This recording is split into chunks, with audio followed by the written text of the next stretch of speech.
Guys, what it is, it's your girl Cadillac. Yes, I'm Cadillac Dixon. I'm the drama like prison wife. I'm the legally blind artist that is rapping and painting for justice, hoping, girl, to see justice before all fades to black, and probably before the rest of my hair turn gray, girl. Like, all these little grays coming out, like, for real, get them home. I'm stressing. Anyways, y'all already know, once it's released, y'all will know that basically today I had tried to go to work, girl, but get on my work shift. But as soon as I went out to the car, my car wouldn't start. So I ended up calling my manager. She was like, take the day off, do whatever you gotta do. Can't do nothing right now. Girl, broke. I'm broker than any unfunny joke. And my dad's not here to even look at the car. So that thing that is just sitting out front, girl. So I decided, let's go ahead and make the best of today. Y'all know lately I have been reviewing the story of Corey Miller, aka C Murder, who is basically doing a hunger strike to bring attention to the conditions in Louisiana DOC. But I want to say, I think all America DOCs are effed up.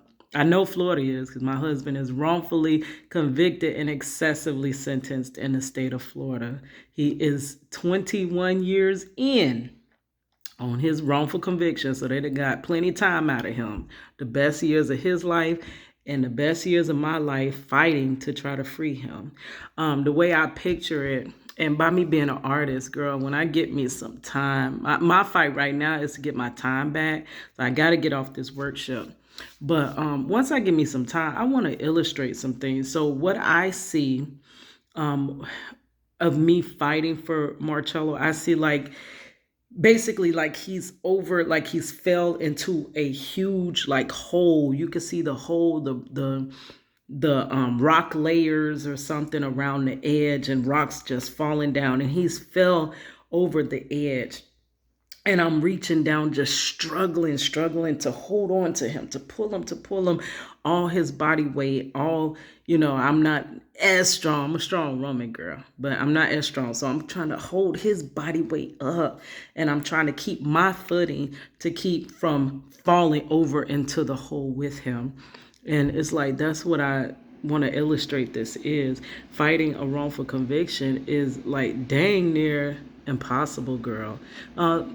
Why the air cut on right now and it's making plenty noise? Let me cut that off, even though it's hot. And when I get hot, I think about the Beat the Heat challenge that we did here in Florida to bring attention to the lawmakers that, girl, y'all ain't got AC up in them Florida prisons, and people are falling out, getting sick. It's bad. And we just asked them to do 5 minutes in something that they are sentencing people lifetimes to be in. And my husband is wrongfully in this situation. So, girl, let me link that in the box, and let me cut this air off real quick. So I did cut it off, so hopefully soon it will just turn off. But that was a long intro in, but basically can't go to work. So I said, let me go ahead and finish on these series. So I was talking about C Murder, right? And I really don't know his story that well, So I said, let me just start doing some research, some background, watching some videos, getting some context to why he's saying that he's wrongfully convicted. Because that's what I desire for people to do in the case of my husband, Marchello, hashtag free Marchello, is to not just write me off when I say he's wrongfully convicted and excessively sentenced, and then you plug your ears and you're like, no, don't hear no more, because he gotta have done what they said he did. Girl, listen to all aspects of the case and then make a judgment, or you know what I mean? So that's what I'm trying to do. I'm trying to figure out, pieces of the case, get some background. Let's hear it. Like I said in my last videos, hear him out. If he's rightfully convicted, then you'd be like, okay, sir, you still rightfully convicted. If he's wrongfully convicted, how do you ever expect a wrongful conviction story to be broken if you will not listen to what is brought forth? So I started listening to this video here, Hip Hop Uncensored. I love them. So let's listen to a little bit. Industry, go down in the description box and get you a pair of Beats headphones Okay. now. And now for our feature presentation. Sammy, I'll be going all the way in today on this Thursday. You want to encourage everybody to hit the like button and make sure that you hit the like button. Video. I'm going to link their video in my description box, and like and share mine and theirs as well. Let's get the story out. It's not just C Murder. It's not just Marchello Jackson. There are plenty of our young black men and other men wrongfully convicted, and women wrongfully convicted, but for the most part, it's young black men. And doing time in these prisons when, I mean, baby, they'll be better off at home with their families. Like Marchello could have been more utilized at home helping raise our daughter and now granddaughter than being a bed filler. Girl, there was this other one I watched. I love it. If I knew his name, I would give him a shout out about it, but I'm going to review his video too. He said that they get bread per head they lay in a bed. Girl, that is so genius, and that's for sure. They getting paid off of Marchello being wrongfully in that prison, but see, they think the benefit is better for him to be there, but the benefit for society would have been for him to be at home with his family. That's why a lot of the issues are happening in our society. We have all these fatherless children, like. For real, like that could solve a bigger issue. Like he would have been better off, and for society, he would have been better off at home with his family than doing time in a prison bed. Sam, man, the other day we both ran a story on C Murder, man. You know what I mean? And one witness recanted their testimony, and that was a big thing, and everybody thought it was getting out. But now a second witness has came forward and recanted their testimony, and now it's even moved to the stage where C Murder's lawyer is now asking for this charge to be overturned. Now, Darnell Jordan, the second key witness in C Murder's case, has recanted his testimony. According to the Times Pescane, I guess it's a publication down there. Now, Jordan claims the detectives coerced him to identify C Murder as the shooter. That was the first one. Now, did you hear that? He's saying that one of the witnesses said that they were coerced to testify that C Murder was the actual shooter in the case.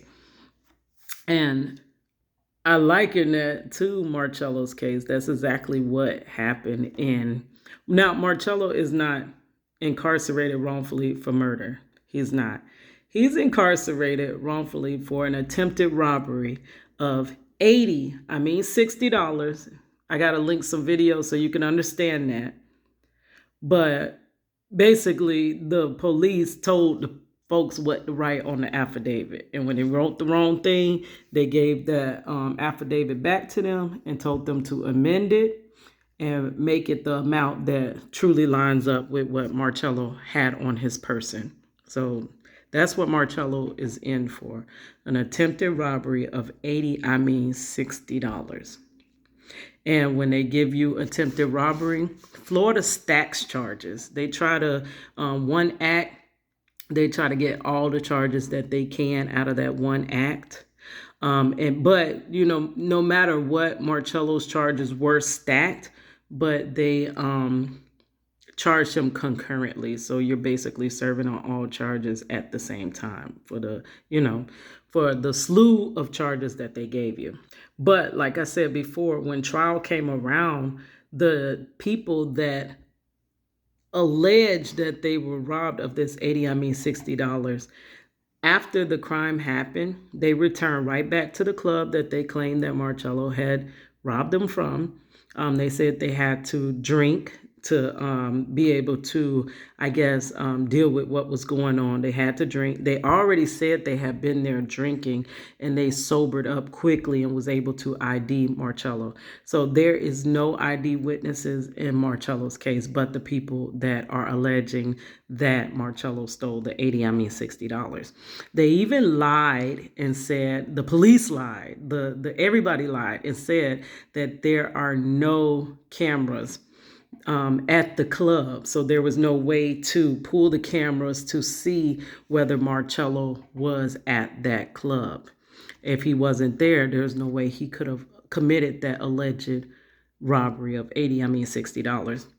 So the police lied and said that they seen him there, which that was a lie. They couldn't have seen Marchello there because the pathway that the police said that they seen Marchello there is obstructed by trees. It's not a straight pathway. It curves. It goes like this.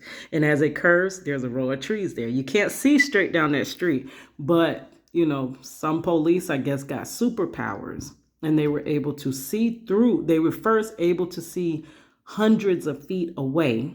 And identify Marchello from hundreds of feet away. And they also were able to see through obstructions. So they lied. That's a lie. It's a bold-faced lie. But nobody is willing to investigate or uncover those lies but me, you know, but nobody's listening as I recite everything that I know about the case, you know. So the trial had passed, and these two guys, which were the only ones to press the charges, did not show up to court. Now, the reason they didn't show up to court is because they themselves actually should have been brought up on charges. But so they can cover their own asses, they basically ran off. They didn't want nothing to do with the case because they tied to this alleged case in a different way. They tied to it, and they should have been charged as well. But instead, they marked them as being victims and being robbed. Okay, so now you're just completely taking whatever part you played in this, and you're tossing it off onto somebody else like a hot potato, basically. I will find some videos to link in the description box if you want to learn more about the background of the story. But anyways, they didn't come to court. They moved away from Florida. Now, somebody just allegedly robbed you of $80. You were scared for your life. Do you run to another state? No, you come to court and you make sure that this person is prosecuted. No, when court date came, these two guys ran off and moved to two different states. And Marcello's own public defender said, hold on, wait, before you hit that desk and let my client go, judge, can I get granted money to go out of town to try to subpoena these two in person, to get them here to testify against my client? Girl, so I've been looking for those witnesses to come back and recant. Like, though they were known drug abusers and alcoholics. And I've been praying that possibly since so much time has passed, that at least one of them would have a freaking heart. Like, basically, your testimony, the only thing that they had, and your testimonies didn't even line up. That's why y'all were lying all over the place, because y'all didn't know what to say. Y'all were trying to remember what they told y'all to say. And y'all were caught in lie after freaking lie after freaking lie. And I kept thinking they may have a heart. They were at the time, Marchello was the youngest. Marchello was only 19. I think they would have been 20 or 21. But 20 or 21, knowing that I put somebody away in prison for pretty much the better part of their life, for 40 years, life can take you many different ways. One could have sobered up. I actually researched these guys, and one has a rap sheet from here to there that is very closely tied with substances and drinking and stuff like that. Though they would not let that be introduced in Marcello's case. They would not allow substances to be introduced in that case, but it's a clear known fact that one of them that claimed Marcello robbed them of $80 has a long substance abuse history and has been arrested for several things tied to that. But yet they said that was a boldface, like you can't introduce none of that. But I've been praying that one of them could have gotten themselves together, their lives together, and come back and tell the truth. Tell the truth how them police, how they forced you to write that affidavit. Tell the truth how Marcello's public defender came out of town to Vermont from Orlando and knocked on your door and forced you to take that subpoena when you ignored 5 other subpoenas prior. Please come, like, I've been waiting on that recantation. Girl, for real. Like, let's get to the truth. Let's get to the truth. So first of all, that's a red flag for somebody to come back and recant in C. Murder's case that he is not the one that pulled the trigger. Girl, I mean, you got to look into it. I don't know